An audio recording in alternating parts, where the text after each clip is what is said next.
Bismillahirrahmanirrahim. Assalamualaikum warahmatullahi wabarakatuh. Alhamdulillahi wa kafa, wassalatu wassalamu ala nabiyyina al-mustafa wa ala alihi wa sahbihi wa man ihtada bihadihi ila yaum yalqa. Ikhwatal Islam azani Allah wa iyyakum, dengan tema belajar Islam, dan insyaallah kita akan rutin dengan 2 pekan sekali ya, setiap Jumat pertama, ketiga, dan kelima. Kalau ada pekan kelimanya, kalau enggak kan langsung balik ke pekan satu lagi. Berarti kalau ada pekan kelimanya, berarti 1 bulan kita berjumpa 3 kali. Insya Allah materinya akan terus ana tuliskan dalam bentuk selebaran seperti ini dari kitab Al-Mufid fi Muhimmatit Tauhid. Kitab ini ditulis oleh dosen ana di Universitas Islam Madinah, Abdul Qadir Muhammad At-Sufi hafizahullah taala. Beliau termasuk di antara ilmuwan atau peneliti akidah, dan ini kitab beliau tulis sendiri sebagai bentuk permudahan dari materi akidah yang dipelajari di Madinah sana, di Universitas Islam Madinah sana. Tentunya kita tidak akan belajar tentang istilah-istilah yang akan menjadi takhasusnya orang-orang akidah, tidak perlu sampai ke sana. Tapi ada beberapa istilah yang patut kita pelajari dari segi akidah, karena memang ini adalah dasar dari agama kita. Dan ikhwatal Islam, afwan, ana sebarkan selebaran bukan berarti ini salah satu bentuk apa istilahnya ngatur catatannya harus seperti itu, tidak. Monggo di situ di bagian bawah ana kasih sisa space untuk tambahan coretan, dan baliknya itu ada lahan kosong untuk diisi. Tujuannya apa ikhwatal Islam? Agar ketika apa yang ana sampaikan itu ada kesalahan, bisa diingat. Oh, ini di pertemuan Mbah Mudah di hari Jumat tanggal sekian pematerinya fulan. Dan ketika memang dirasa ada kesalahan yang bisa diluruskan, bisa langsung dikonfirmasi ke ana agar ana bisa mencari referensi atau yang untuk diluruskan. Juga sekaligus sebagai pertanggungjawaban ilmiah. Memang di situ bahasanya adalah bahasa ana, dan insya Allah semuanya akan kembali ke kitab yang ana sebutkan tadi. Sebagai tambahan mungkin ana akan sisipkan beberapa kisah dari kitab Fiqh Sirah Ibn Zaid sebagai pengambil hikmah dari Sirah Nabawiyah. Dan semoga dengan tulisan ini faedah yang kita sampaikan bisa dibawa pulang, karena memang repot kalau ngisi pengajian yang hadirinnya semuanya berkualitas Imam Bukhari. Emang repot. Yang mana pengajian apapun itu, yang mau menyampaikan orang tafsir, yang menyampaikan orang hadis, yang mau menyampaikan orang bahasa, semua hadirinnya mengandalkan ingatan Imam Bukhari atau nggak ada yang nyatet. Nah itu Masya Allah. Emang orang Indonesia ini khususnya ya, Masya Allah, kekuatan hafalannya tidak diragukan. Bahkan bertahun-tahun ikut datang ke pengajian, sama semuanya menggunakan hafalan. Masya Allah. Ya bukan berarti ana meragukan hafalan, tapi bahkan di zaman para sahabat ridwanullah alaihim pun mereka menulis apa yang disampaikan Nabi SAW. Ikhwatah, tentu ketika kita berbicara tentang belajar agama Islam, ada hal yang membuat kita bertanya, kalau memang Islam itu mengajarkan persatuan, kenapa semakin orang belajar Islam semakin mereka berpecah? Sebelum kita begitu mendalami Islam, tidak sedikit di antara kita yang menganggap semua orang Islam itu sama. Afan, ana berbicara dari POV ya, sudut pandang yang lebih umum. Sebelum belajar agama Islam secara menyeluruh, ya udah kita belajar tahu bahwa saya Islam itu aja. Selama ini kita merasa semua Islam itu sama, yang penting Islam. Tapi ternyata kok semakin mendalami belajar Islam, semakin fokus belajar Islam, semakin rutin ngaji, kok semakin gontok-gontokan, kok semakin sensitif, kok semakin berpecah antar sesama kaum muslimin. Apakah memang pengajiannya yang salah atau jangan-jangan wal'iyadzubillah Islamnya? Tentunya Islamnya tidak. Apakah pengajiannya? Atau jangan-jangan memang ternyata ya Islam ini seperti itu. Maka di sini ikhwatul Islam, satu hal yang kita ingin kembalikan bagaimana Islam dimulai, yaitu di masa ketika Nabi SAW diutus di suatu bangsa yang tidak dikenal tapi tidak diperhitungkan. Sudah wilayahnya panas, padang pasir, tanamannya juga cuman cocok untuk orang-orang setempat, nggak ada mangga, manggis, semangka, sayur-sayuran. Bahkan hari ini pun sayur-sayuran di sana lebih mahal daripada ayam, karena memang tanahnya nggak bisa ditanami. Karena memang di masa itu pun juga nggak ada yang tahu bahwa di bawah pasir itu ada emas hitam ya. Ala kulli hal, di masa itu mereka adalah bangsa yang kecil berpecah di mana-mana. Di Mekahnya, di Madinahnya. Dan Nabi SAW diutus di mana dua negara besar, Persia dan Romawi, mereka bersaing menguasai umat manusia. Tidak sedikit pun di antara mereka yang melirik kehidupan bangsa Arab, yang notabene mereka adalah bangsa yang bercerai-berai dan kecil. Mereka memiliki kebiasaan bersuku-suku. Dan fanatisme mereka dibangun di atas golongan, yaitu dibangun di atas kabilahnya. Yang mana kabilah ini sangat banyak, ada kabilah ini ketemu dengan kabilah ini, bertikai dan sebagainya, dan itu semakin runyam mereka tinggal di satu tempat. Begitu pula di kota Yathrib yang akan menjadi pusat peradaban kaum muslimin.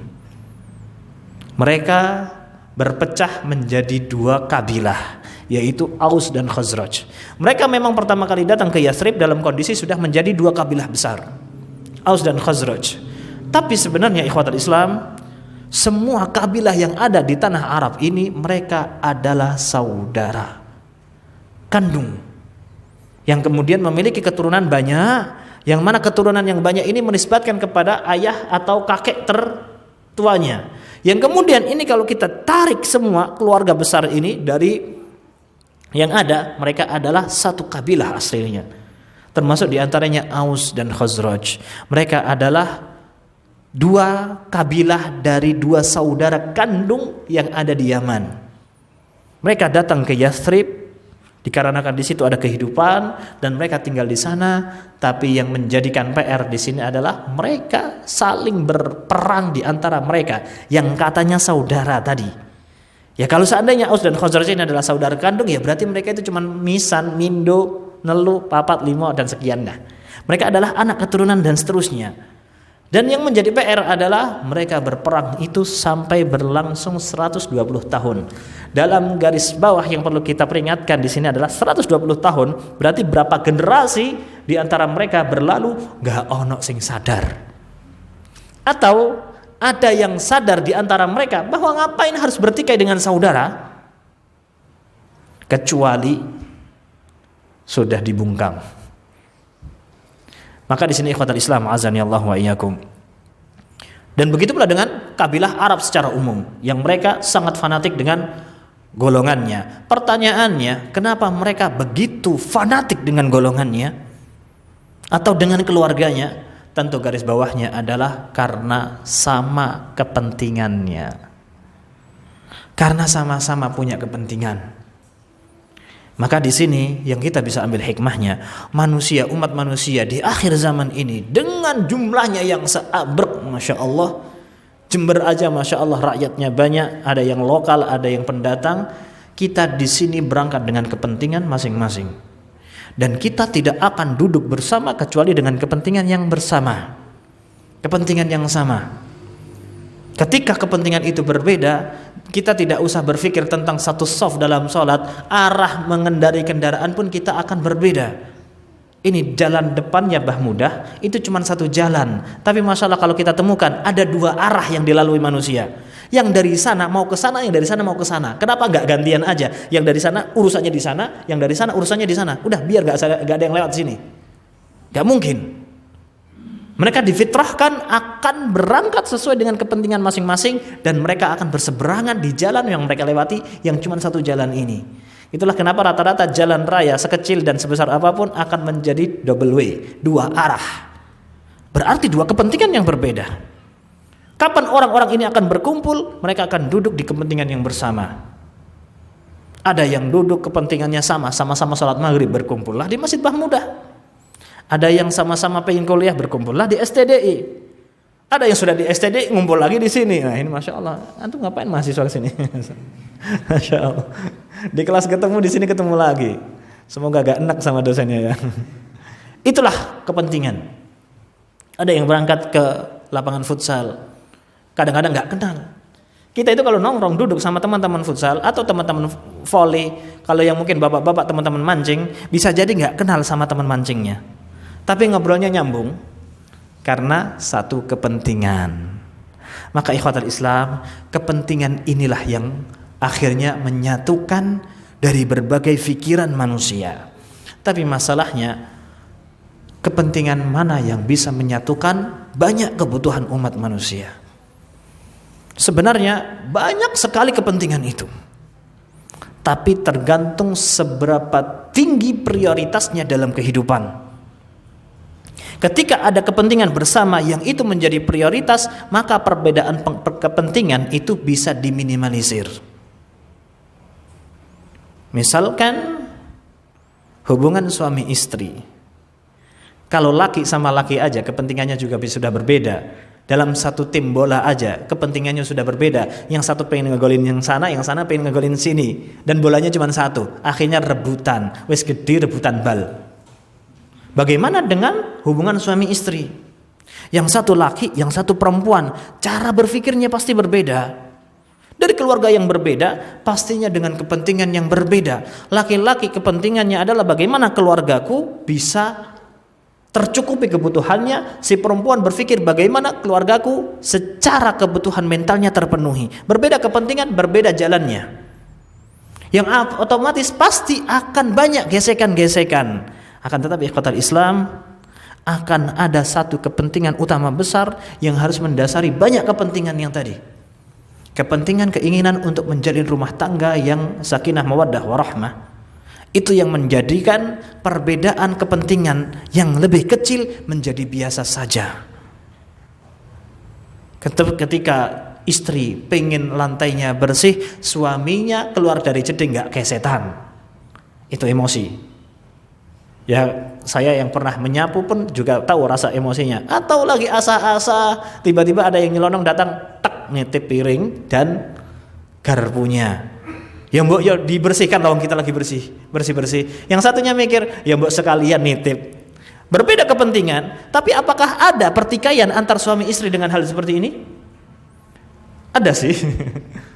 Tapi apakah akan besar? Tidak. Begitu pula dengan kakak adik. Yang kakak pengen kuliah di sana, yang adik pengen kuliah di sana, yang kakak pengen beli ini, yang adik pengen beli ini. Pasti akan ada pertikaian. Tapi apakah pertikaian itu akan menjadikan mereka bermusuhan? Tidak. Karena kakak dan adik punya kepentingan yang jauh lebih besar, yaitu kepentingan menjaga persaudaraan kandung.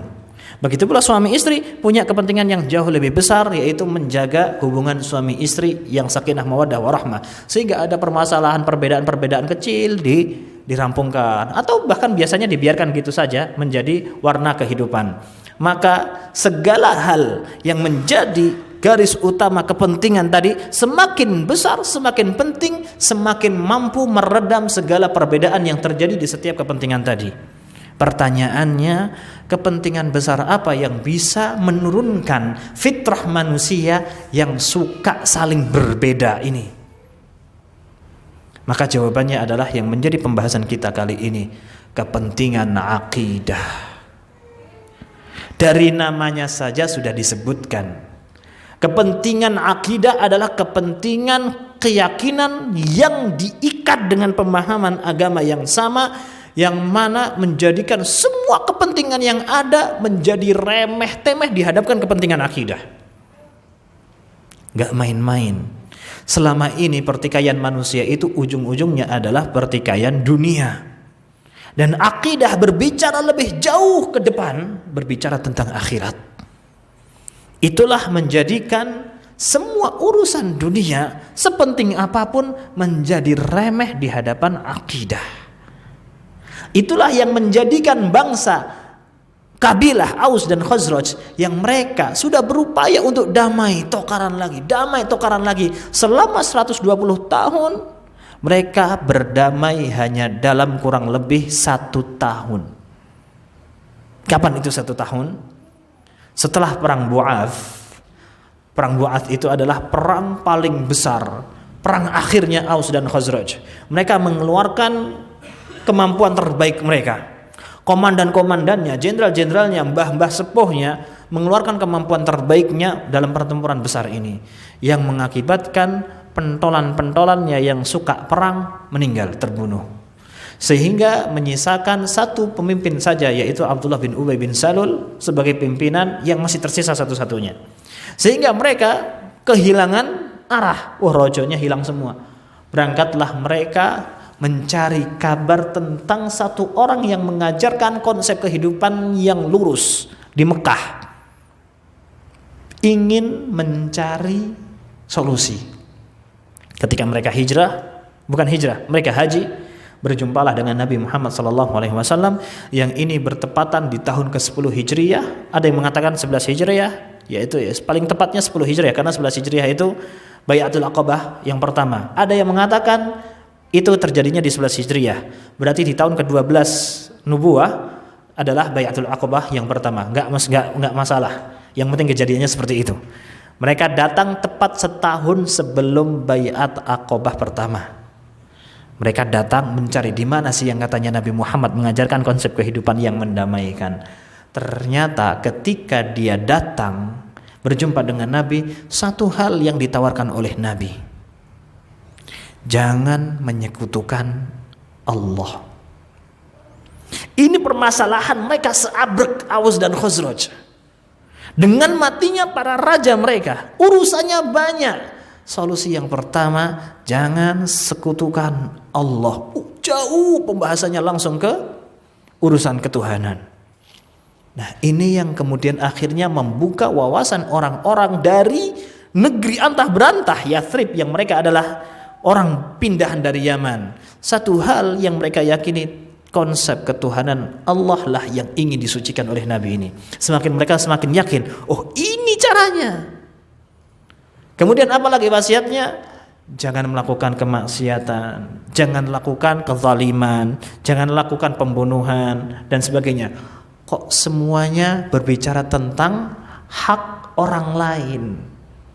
Semuanya berbicara tentang kewajiban kita manusia untuk orang lain.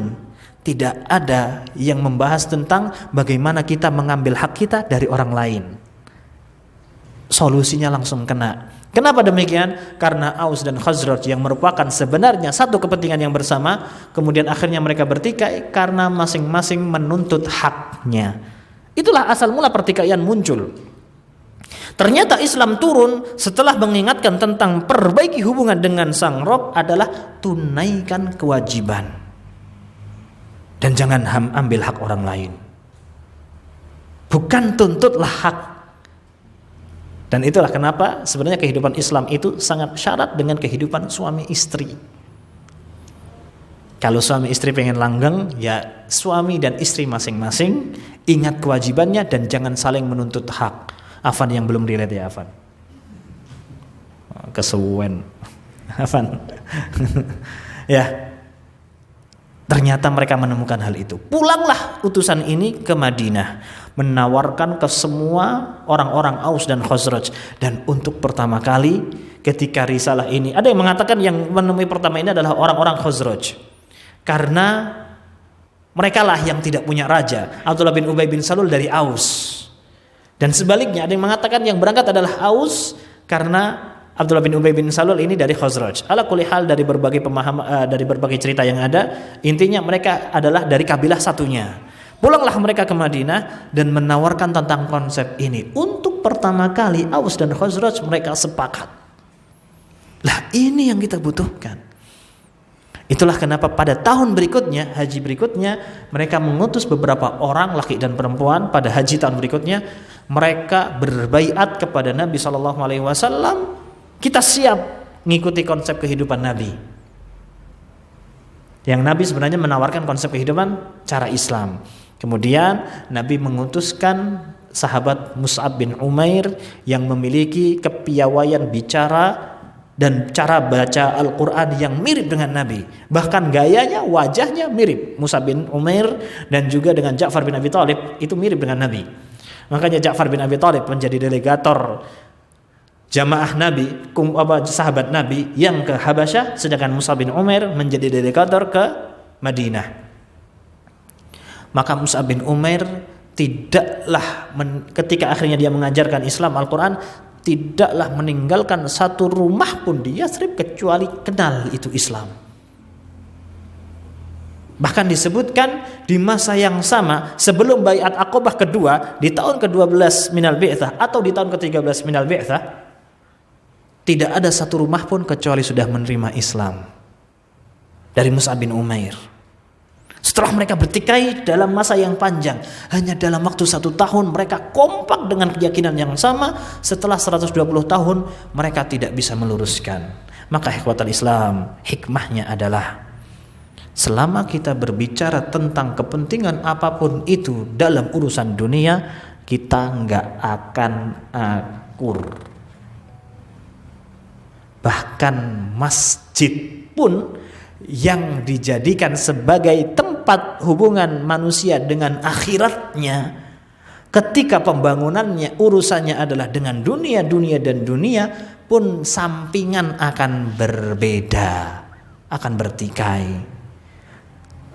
Gumune kok ya bisa ada masjid sampingan, adzane podo-podo gawe toa, anter-anteran. Durung meneh lek Jumatan khutbah bareng. Mbak yo langsung digabung mesisan masjidnya. Tapi apakah mungkin? Mungkin kalau berbicara tentang spiritualnya, tidak mungkin kalau berbicara tentang kepentingannya. Mau jujur-jujuran, Pak? Kenapa perbedaan kaum muslimin hari ini begitu runyam? Rebutan jamaah? Rebutan donatur? Atau rebutan murid? Enggak lah Pak, suudzon. Iya kayaknya. Kalau seandainya 3 kepentingan ini dipadamkan, sebesar apapun perbedaan yang terjadi di kalangan kaum muslimin, fikih ini kan cara beribadahnya ya. Apakah bisa bersatu? Kita buktikan. Ketika kita mampir di masjid manapun di pinggir jalan, kita sedang safar, lagi jalan, di pinggir jalan ada masjid. Biasanya masjid yang di pinggir jalan dan ramai jamaahnya, biasanya punya Nahdlatul Ulama. Kita sholat di sana. Ternyata banyak musafir juga yang turun situ, ikut sholat. Pertanyaannya, apakah semua yang berada di satu shaf ini semuanya pemahamannya sama? Tata cara sholatnya sama? Tapi pertanyaannya, ketika imamnya takbiratul ihram Allahu Akbar, apakah ada yang beda, ada yang salto? Apa gerakan yang mereka lakukan? Semuanya takbir Allahu Akbar. Ketika imamnya ruku Allahu Akbar, apa yang dilakukan semua jamaahnya ini dengan berbagai latar belakang perbedaan partai? Apa? Sama, ruku semua. Yang satu hijau, yang satu biru, yang satu hitam, hitam keemasan. Yang satu putih, merah. Madrid sama MU ya. Yang kemarin sama-sama kalah ya, gimana? Ala kulli hal, perbedaan itu ternyata ketika imam ruku semuanya ruku, imamnya sujud semuanya sujud. Berarti apa? ketika kita berangkat sholat dan kita melupakan semua kepentingan-kepentingan kita di belakang, karena urusan orang yang berangkat ke sholat adalah perbaikan kewajiban dia kepada Allah, ternyata kita bisa bersatu. Kapan perbedaan itu mulai? Dari soft ini yang tadinya gerakannya kompak, ketika salam, assalamualaikum, assalamualaikum, baru beda-beda. Ada yang salaman, ada yang masbuk, ada yang zikirnya kenceng, ada zikirnya pelan. Ya enggak masalah. Barulah di situ berbeda masing-masing. Kenapa? Karena sudah di luar sholat. Tapi ketika kembali dalam sholat, subuh, zuhur, asar, maghrib, semuanya gerakannya sama. Bahkan ketika dalam permasalahan khilaf, imamnya pada subuh kunut, jamaahnya yang dari berbagai kelompok belakangnya sama ngangkat tangan kunut semua. Ada sih yang enggak. Tadi kan ada kamera ya Pak ya. Ada yang enggak, tapi tetap dia akan berdiri bersama imam. Ketika imam sujud, dia akan sujud bersama imam. Setidaknya dalam rukun dan kewajiban sholat, dia akan membersama imam. Itulah yang dimaksudkan dengan ikatan yang lebih penting daripada ikatan kepentingan-kepentingan yang lain. Dan itu tidak lain dan tidak bukan adalah akidah yang berbicara tentang konsep akhirat. Karena dalam sholat semua orang jujur. Yayasanku tidak akan menjamin sholat ini diterima atau tidak. Sekolah dan pondokku, jumlah santrinya besar atau dikit, mahal atau murah SPP-nya, tidak akan menjamin sholatku ini diterima atau tidak. Itulah kenapa ketika sholat semua lupa dengan baju kebesarannya, disitulah kita bisa kompak. Apakah bisa kaum muslimin bersatu seperti ketika sholat? Bisa kalau sholat. Nah kalau gak sholat gimana mau kompak? Atau kalau sholat di rumahnya masing-masing, ya gimana mau kompak?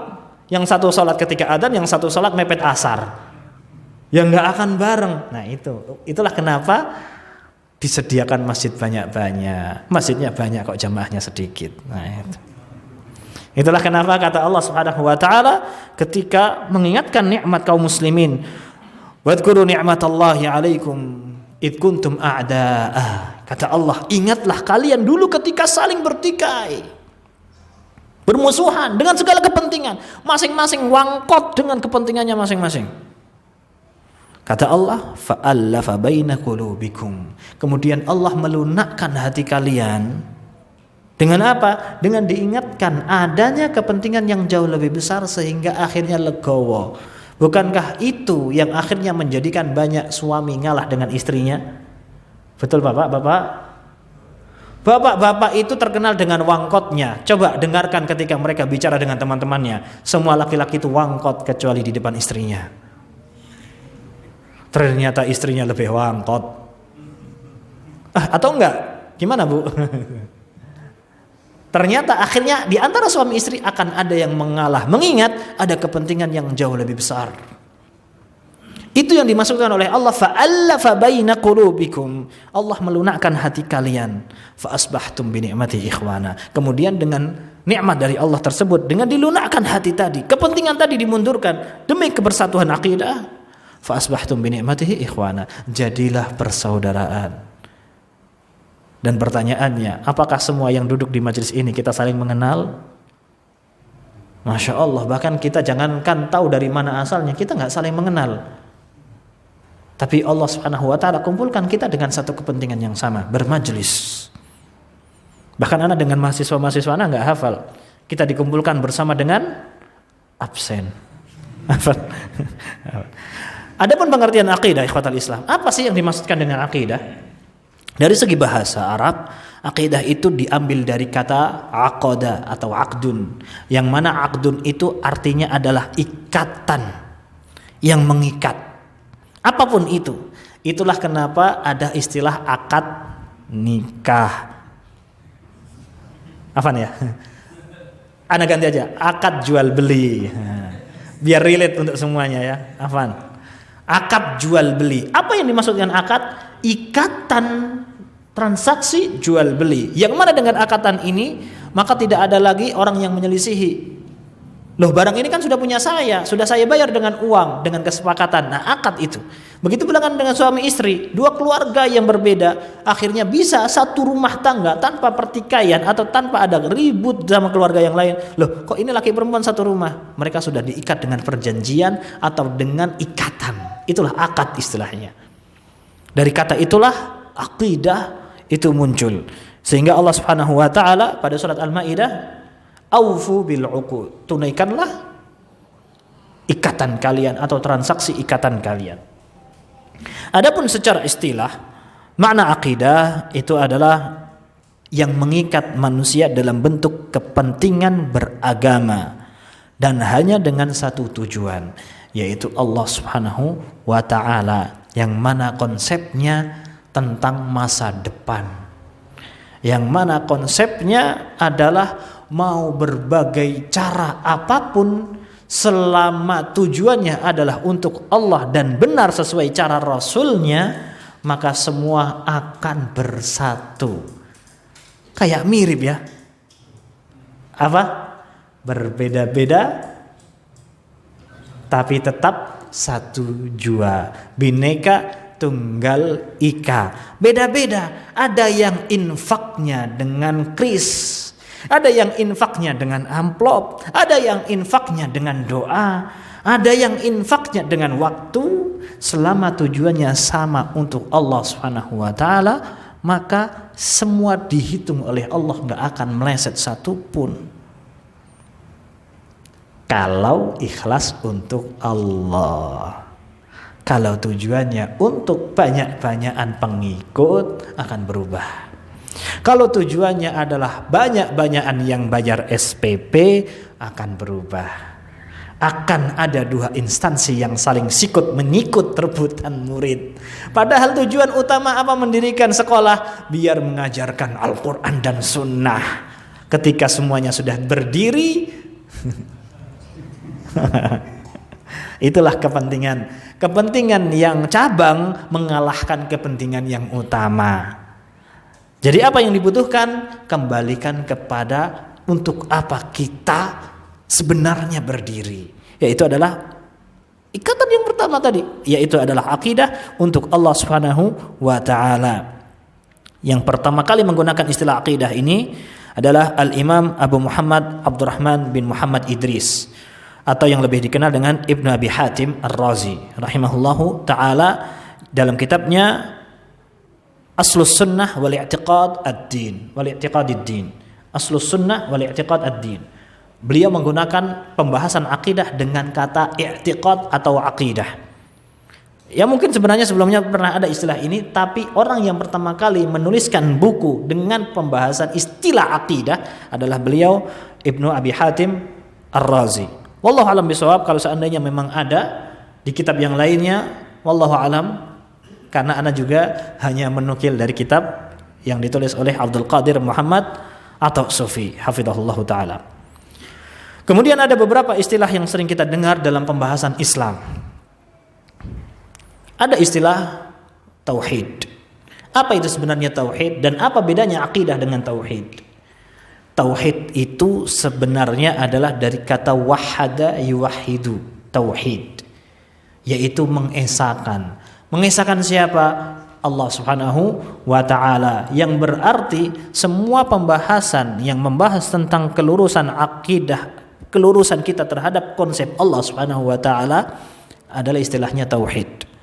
Atau pembahasan mengenal Allah, mengesahkan Allah dengan nama-namanya, dengan sifat-sifatnya, atau dengan hak-hak Allah dalam hal ibadah, atau hak-hak Allah dalam konsep penciptaannya, semuanya itu dibahas dalam ilmu tauhid. Jadi kalau berbicara antara hamba dengan Rabb-nya, Allah adalah tauhid.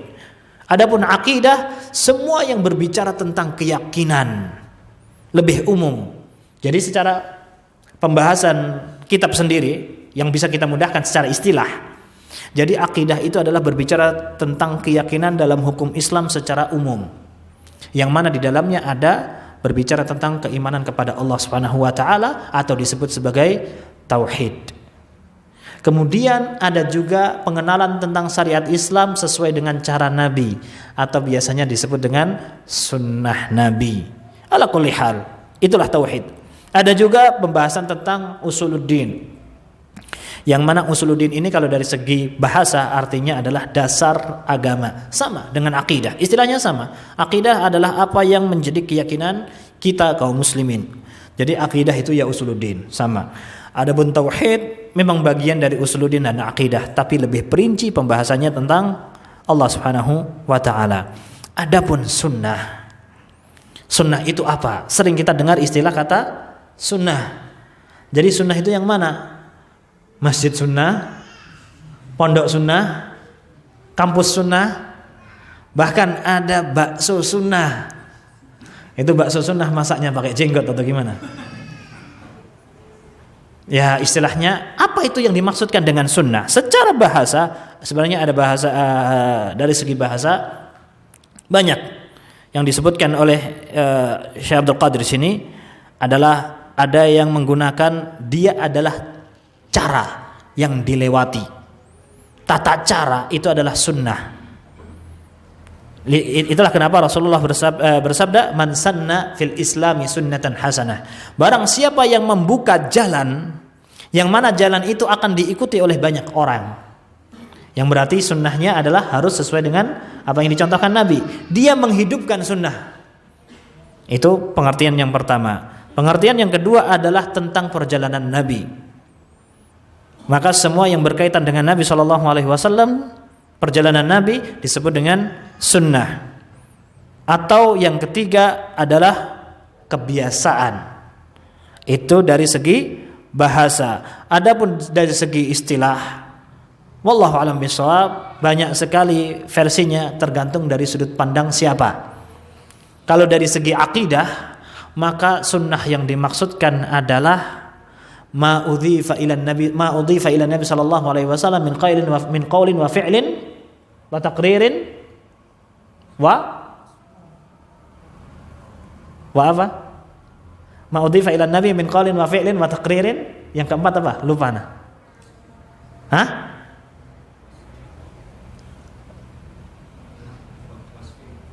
Wa wasfin wa taqririn. Aywa. Apapun yang dinisbatkan kepada Nabi SAW dari perbuatan, dari sikap, dari ucapan, atau dari diamnya Nabi. Kok Nabi melihat perilaku ini dan Nabi diam, maka ini disebut sebagai sunnah atau yang sering kita kenal sebagai hadis. Jadi kalau berbicara tentang apa yang datang dari Nabi, tentang akidah, maka sunnah itu adalah apa yang semua datang dari Nabi. Itulah kenapa adalah istilah ahlus sunnah wal jamaah, adalah orang yang berusaha mengikuti apa yang dilakukan oleh Nabi. Berarti lawannya, kalau tidak sunnah berarti bid'ah, tidak datang dari Nabi. Nah di sini dari mana istilah bid'ah itu? Dari Nabi SAW. Maka siapapun kaum muslimin yang dia beramalkan sesuai dengan sunnah Nabi, dengan contoh dari Nabi, gak usah tersinggung kalau adalah istilah bid'ah. Karena istilah bid'ah ini datangnya dari Nabi, yang berarti maknanya adalah gak ada contohnya dari Nabi. Kalau seandainya dibilang amalan ini bid'ah, dicek, oh ada contohnya dari Nabi, ya udah berarti bukan dia yang dibahas. Gak usah kegeeran, gak usah sakit hati. Kenapa demikian? Bahkan siapapun yang mau dia mengamalkan sunnah 100%, gak mungkin sih. Dia ingin semuanya sahih Bukhari, meskipun dia amalkan, tetap aja akan ada yang mengatakan dia itu hizbiyah, dia itu orang mana, dia pasti akan ada yang menganggap dia ahlul bid'ah. Mau bukti? Lawang Nabi Muhammad SAW aja dibilang ya Rasulullah i'dil, ya Rasulullah berbuatlah adil. Rasulullah aja dikoreksi sama umatnya, yang mana umatnya ini akhirnya menjadi cikal bakal Khawarij. Lalu apalagi di zaman sekarang, kalau kita melakukan apapun, kemudian kita sudah belajar, ini ada sunnahnya, ini ada hadisnya dari Nabi, ini sunnah, kemudian ada yang mengatakan kamu bid'ah, nggak usah tersinggung, tinggal melihat, oh siapa yang disuruh, ya, gitu kan? Bukan saya berarti. Karena saya sudah mengikuti dalil. Kalau ternyata yang ditunjuk kita dan ternyata masdarnya berbeda, situ punya kitab, kita punya kitab, yang kita anggap adalah sunnah, yang dia anggap sunnah kita adalah bid'ah, ya udah kan masing-masing punya kitabnya. Kenapa harus ngamuk? Kan gitu. Karena bid'ah ini bukan bahasa yang dibawa oleh Wahabi. Tapi sunnah ini bid'ah ini yang menyampaikan adalah Nabi. Pokoknya yang enggak datang dari Nabi itu bid'ah. Enggak usah tersakiti. Tinggal dikoreksi. Yang dilakukan ini ada contohnya enggak dari Nabi? Kalau enggak ada, ya udah introspeksi sendiri. Kalau memang ada, enggak usah ngamuk. Perbedaan pendapat lumrah, apalagi perbedaan pendapatan. Itu kalau dari segi akidah. Kalau dari segi dasar dalil, maka sunnah itu biasanya disandingkan dengan Al-Quran. Maka ada istilahnya Al-Quran dan As-Sunnah. Maka Al-Quran adalah ya yang kita baca kalau Ramadan doang ya.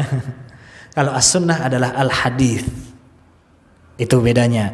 Kemudian ada juga istilah kalau dalam fikih hukum, maka lawan kata dari sunnah adalah wajib, makruh, haram. Ya, seperti itu. Apa itu definisi wajib? Yang dilakukan dapat pahala, ditinggalkan dosa. Apa itu sunnah? Yang tidak dilakukan dapat pahala, ditinggalkan gak berdosa. Itu sunnah. Seperti contohnya salat setelah salat isya. Apa hukumnya? Sunnah. Berarti kalau ditinggalkan gak dosa. Kenapa fokusnya kok ditinggalkannya? Harusnya berarti kalau dilakukan dapat pahala. Harusnya itu yang menjadi fokus ya. Ala kulli hal berarti itu sunnah. Berarti jenggot ini sunnah Nabi bukan? Boleh dipotong enggak? Kan sunnah. Berbeda sunnahnya. Pembahasan sunnah di sini adalah cara Nabi SAW dalam hidup. Perintahnya Nabi biarkan. Biarkan itu berarti apa? Kalau tumbuh nggak usah dipotong, kalau nggak tumbuh nggak usah diminyai. Itu minyak apa? Minyak Firdaus. Masya Allah. Pernah nyoba ya? Belum. Kasih minyak kemiri nanti mateng lotok. Nggak perlu. Jadi biarkan begitu saja. Atau dirapihkan maksudnya ya. Ala kulli hal itu perbedaan tentang sunnah. Contohnya an-nikahu sunnati. Nikah itu adalah sunnahku kata Nabi SAW. Nikah maneh. Berarti apa? Konsep kehidupan yang dibangun, dijalin di atas hubungan laki dan perempuan dengan tata cara yang halal adalah metode hidup yang dicontohkan Nabi. Bukan berarti hukum nikah itu sunnah, enggak. Oh berarti sunnah, enggak usah nikah berarti. Hukum nikah itu hukum secara fikih, kalau memang butuh dan mampu hukumnya wajib. Kapan? Ketika mampu, bukan ketika lulus STDI. Video ini antum potong kirim ke orang tua. Monggo azan dulu. Jadi dari segi istilah hukum sunnah tadi nggak bisa disamakan semua.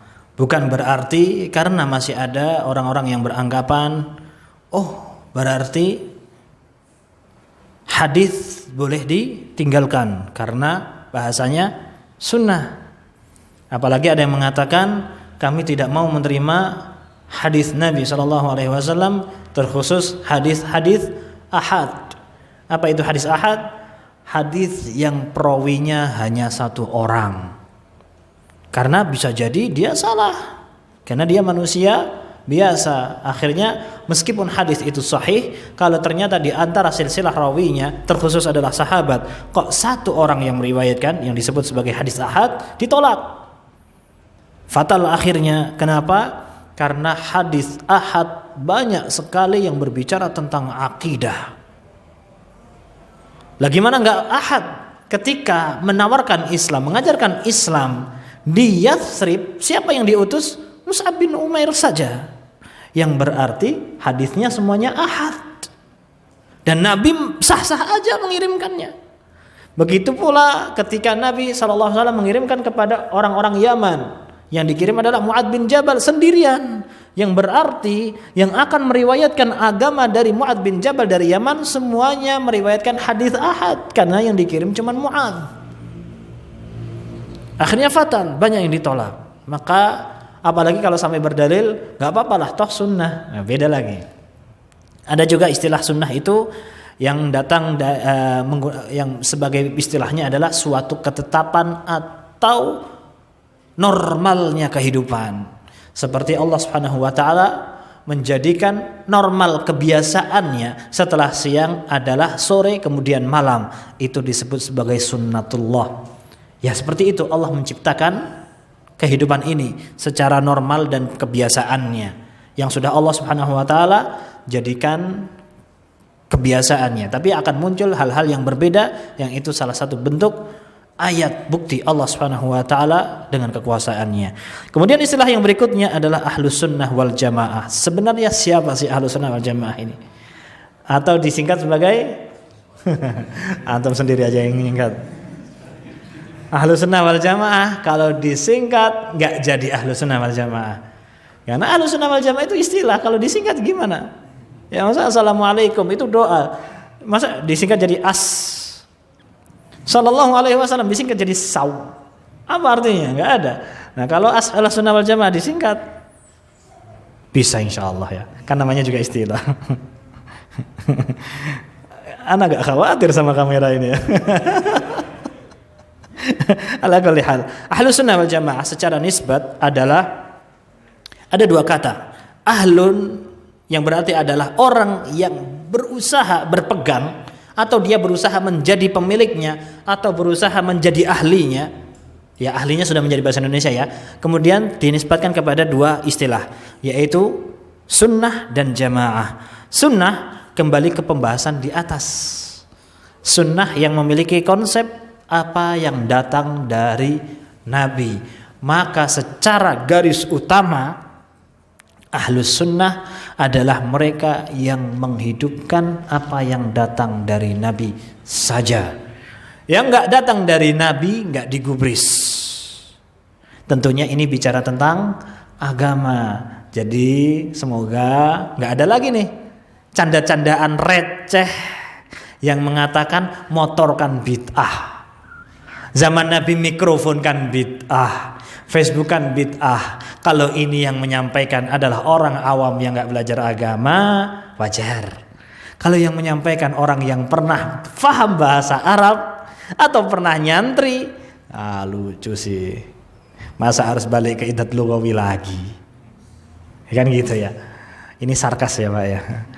Jadi istilahnya sunnah dan bid'ah itu tentunya khusus dalam urusan agama. Adapun penunjang-penunjang yang itu bersifat duniawi bukan ukhrawi maka sah-sah aja, seperti keramik sampai atap.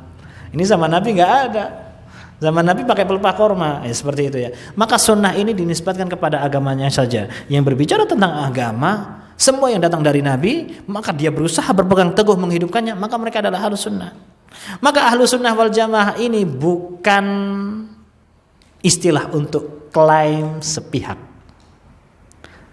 Ana kalau ditanya apakah ana Ahlus Sunnah wal Jamaah? Ya ana Ahlus Sunnah wal Jamaah. Insyaallah bismillah ana Ahlus Sunnah wal Jamaah karena ana tidak mau mengamalkan sesuatu yang tidak ada datang dari Nabi dan ana berusaha apa yang datang dari Nabi ana amalkan. Itu Ahlus Sunnah. Ya kalau ternyata di antara amalanku ada yang tidak sesuai dengan sunnah, semoga Allah luruskan karena saya berusaha sebaik mungkin dan tidak bisa kemudian digunakan fulan tadi di sana Ahlus Sunnah atau bukan? Kalau itu mah bukan Ahlus Sunnah. Dari mana bisa dia kemudian ngeklaim dirinya Ahlus Sunnah, kemudian orang lain bukan Ahlus Sunnah? Ada cetakan KTP-nya. Agama Ahlus Sunnah gitu. Daftarnya di mana? Gak ada. Jadi Ahlus Sunnah itu bagaimana? Ahlus Sunnah itu menghidupkan apa yang datang dari Nabi. Bagaimana fokusnya? Fokusnya adalah pelajari yang datang dari Nabi, sebarkan seluas-luasnya. Lalu bagaimana kalau ada muslim yang kemudian dia mengamalkan Islam, ternyata ada yang tidak sesuai contoh dengan Nabi, ajarkan kepada sunnah. Kalau nggak mau, doakan. Kalau masih nggak mau juga, nggak kabul-kabul doa kita, istighfar. Kok doaku nggak dikabulkan? Intinya apa? Maklumi seluas-luasnya untuk kaum muslimin. Itulah konsep ahlus sunnah. Kalau ada orang ngaku ahlus sunnah kemudian mengatakan, tapi yang sana kayaknya bukan ahlus sunnah, karena dia kayaknya kitabnya beda sama kitab saya, sana gurunya juga beda sama guru kita, itu awal tanda bukan ahlus sunnah. Karena ahlus sunnah itu fokus mengajarkan apa yang menjadi tuntunan Nabi, bukan mengeluarkan orang dari sunnah. Ya, dia bukan sunnah, dia bukan sunnah. Yang sunnah siapa? Saya dan guruku. Kalau kamu ngaji bukan dari guruku, berarti kamu bukan ahlus sunnah. Kalau kamu ngajinya nggak di Al-Bah Mudah, berarti bukan sunnah. Nah, seperti itu. Bukan seperti itu berarti ya, sunnah ya. Itu ahlus sunnah. Wal jamaah, jamaah adalah apa yang disabdakan Nabi, maka na alaihi huwa wa ashabuh. Yaitu dalam hadis yang diriwayatkan oleh Abu Dawud di kitab sunannya, Sunan Abu Dawud, adalah apapun yang Rasulullah dan para sahabatnya berpegang teguh, itu yang dimaksudkan jamaah. Itulah kenapa diperjelas oleh kata Abdullah bin Mas'ud, innamal jamaah ma wafaqa ta'atallah. Al-jamaah itu adalah apapun yang sama dengan bentuk ketaatan kepada Allah. Maksudnya ketaatannya adalah benar, sesuai dengan apa yang dicontohkan Nabi. Wa in kunta wahdak, meskipun sendirian. Jadi jamaah itu bukan mayoritas. Kalaupun sendirian ternyata dia yang berusaha mengikuti sunnah, mengikuti hadis, maka dia jamaah. Ada kemudian rombongan keroyokan, tapi ternyata klenik, syirik isinya, ya bukan jamaah. Meskipun manggilnya ya jamaah. Ya meskipun jamaah, kalau ternyata masih melakukan kesyirikan, bukan jamaah, karena Nabi tidak syirik. Seperti itu. Dan siapakah mereka? Dan kemudian kita masuk ke istilah yang terakhir adalah salaf. Siapa sih salaf itu? Kok sering sih hari ini banyak orang ngaku-ngaku salafi? Apa sih salafi itu? Sebenarnya salafi secara bahasa itu kembali ke kata salaf. Apa itu arti dari kata salaf? Terdahulu. Salaf adalah orang yang terdahulu. Ma salaf walahu ma salaf, maksudnya adalah apa yang sudah lampau. Jadi salafnya saya, bapak saya, pendahulu saya. Itulah kenapa ada istilah salafun saleh, salafus saleh, orang-orang terdahulu yang saleh. Kenapa kok dipertegas dengan salafus saleh? Karena kita hanya mengikuti orang-orang solehnya saja. Kalau salaf doang, Abu Jahal pun juga salaf. Ya, jadi salafi itu adalah orang yang berusaha mengikuti orang-orang terdahulu, bukan salah fikir. Itu istilah yang lagi rame ya akhir-akhir ini ya. Pokoknya nggak ke Bali aja. Kemudian salaf adalah orang-orang yang dulu, yang dimaksudkan adalah sebagaimana sabda Nabi, khairun nas qarni, tsumma alladziina yalunahum, tsumma alladziina yalunahum. Sebaik-baik manusia adalah zamanku, kemudian setelahnya, yaitu adalah generasi tabi'in, kemudian generasi tabi'ut tabi'in. Nah, 3 generasi ini adalah generasi awal dari umat ini. Itulah mereka disebut sebagai salaful ummah, orang terdahulu, atau salafus saleh, orang-orang terdahulu yang saleh. Dan salafi siapa? Orang-orang dari zaman sekarang yang berusaha mengikuti jalan mereka. Itulah salafi. Jadi sekali lagi, salafi itu ideologi dan usaha mengikuti sunnah, seperti kata ahlus sunnah tadi. Sekali lagi, bukan klaim sepihak. Apalagi kalau sampai ngaku saya salafi karena ustadz saya salafi, kalau sampean mas sudah bukan salafi. Kenapa? Karena dakwahnya lewat kampus. Kampus itu di zaman Nabi nggak ada. Belajar agama kok ngejar nilai. Iya kan? Hadirnya karena ingin belajar hadis atau karena absen? Keduanya. Ya nggak boleh dipisah ya. Niat akhirat dan dunianya dapat ya. Kalau bisa digabungkan kenapa harus dipisah? Meskipun ujung-ujungnya karena absen doang kadang-kadang. Allah musta'an. Oh berarti yang dakwah lewat kampus berbeda dengan salaf, karena salaf itu mulazamah. Berarti yang kajiannya mulazamah datang ke masjid, ini yang salafi. Kalau dalam bentuk kampus sudah bukan salafi. Nah, ikhwata, salaf itu adalah berusaha mengikuti apa yang disabdakan Nabi, yang dicontohkan oleh para sahabat dari segi agama, dan berusaha meluruskan, berusaha mencari jalan yang benar. Kalau ada salah dibenarkan, diluruskan, bukan klaim sepihak. Sekali lagi, kalau ada fulan jenggotnya panjang, oh salafi, jenggotnya dipotong, oh berarti bukan salafi. Ada fulan dia cingkrang, oh salafi, tapi kok mepet mata kaki, oh berarti bukan salafi. Sudah, kita itu difokuskan untuk belajar salaf, untuk memperbaiki amalan kita, bukan untuk menilai orang lain, bukan untuk menjudge orang lain. Nggak akan ada kelarnya kalau untuk menghakimi orang lain. Yang cadaran ya udah, nggak usah nilai, loh itu cadarnya masih warna-warni, nggak usah diukur. Wedine kok ana sing cadaran gawe sarung.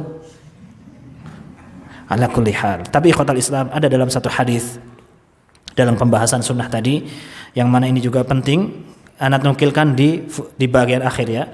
Ma ahdatsa qaumun bid'atan illa rufi'a mithluha minas sunnah. Hadis ini disampaikan Rasulullah SAW dan diriwayatkan oleh Imam Ahmad. Tidaklah suatu kaum mereka melakukan suatu kebid'ahan, suatu yang mereka yakini itu adalah agama yang bisa dilakukan, kemudian mereka menganggap itu adalah jalan dari sunnah atau amalan sunnah, padahal nggak ada. Kecuali mereka akan mendapatkan hukuman berupa Allah akan angkat sunnah yang semisal. Allah akan angkat sunnah yang semisal. Maksudnya apa? Allah akan padamkan sunnahnya. Allah akan angkat dengan matinya orang yang memiliki hadis, atau Allah pindah orang yang memiliki hadis tadi, atau orang yang punya hadis tadi dilupakan dari hadisnya. Dan itu ancaman yang paling buruk. Itulah kenapa ikhwatul Islam, kalau ada orang yang cemburu sekali dengan Islam, yaitu apa? Ketika melihat ada sesuatu yang tidak ada contohnya dari Nabi, dia berusaha mengingatkan ke banyak manusia, ini bukan dari Nabi, ini bukan dari Nabi. Itu karena kecemburuan dia kepada Islam dan ketakutan dia akan diangkat Islam karena banyaknya orang yang mengamalkan bukan yang datang dari Nabi. Banyak khurafat ini. Itu karena kecemburuan dia. Begitu pula sebaliknya. Kalau ada orang memperjuangkan sunnah Nabi, hadis Nabi, semua yang disampaikan adalah dalil, kok dibenci, tidak lain dan tidak bukan, dia telah melakukan hal yang tidak ada contohnya dari Nabi. Atau garis bawahnya, tidak akan ada orang yang membenci hadis dan sunnah Nabi kecuali dia bid'ah atau dia pelaku kebid'ahan. Jadi kalau kita melihat ada orang menyampaikan hadis, kok dongkol, kapling surgoi, yang disampaikan hadis Nabi, yang disampaikan ayat, tapi kok kita ada kebencian di hati kita, mungkin waktunya kita introspeksi. Jangan-jangan kita telah terjatuh kepada suatu amalan yang gak ada dalilnya. Semoga apa yang kita sampaikan ini bisa kita ambil faidahnya. Afan kalau dalam penyampaian ana ada salah kata. Wallahu waliyut taufiq. Subhanakallahumma wa bihamdika asyhadu an la ilaha illa anta astaghfiruka wa atubu ilaik. Assalamualaikum warahmatullahi wabarakatuh. آمنوا اتقوا الله حق تقاته ولا تموتن إلا وأنتم مسلمون